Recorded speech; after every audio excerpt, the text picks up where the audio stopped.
জি, আমাদের কাছে তথ্য ছিল যে সাতক্ষীরা থেকে একজন মাদক ব্যবসায়ী বাসে করে একটা মাদকের চালান নিয়ে যাচ্ছে।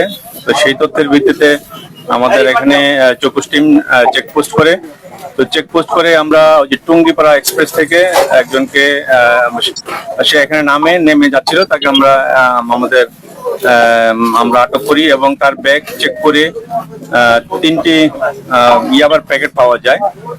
এখন সেগুলা আমরা মোটামুটি গুনেছি, তারপরেও আবার গুনতে হবে। তো আমরা অনুমান করছি এখানে 25,000 পিস, কমপক্ষে 25,000 পিস ইয়াবা আছে।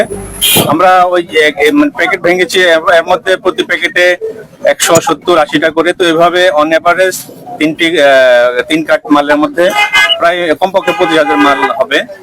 তাকে আমরা জিজ্ঞাসাবাদ করেছি, তার নাম আমরা পেয়েছি মিলন মাল, তার বাড়ি হচ্ছে মুন্সিগঞ্জের লোহজং থানায়, এবং সে এই মাল ঢাকা নিয়ে যাচ্ছিল। এবং আমরা অন্যান্য তথ্য পেয়েছি, এখন আসলে মিয়ানমার থেকে সাতক্ষীরা নৌপথে আসলে এই মালগুলো আসে, এবং যারা মাদক ব্যবসা করে তারা নতুন রুট হিসেবে এই রুটটিকে ব্যবহার করছে। তো আমরা চেষ্টা করছি যে এখানে আরো অন্যান্য মাদক ব্যবসায়ী যারা জড়িত আছে তাদেরকে আমরা আইনের আওতায় আনার।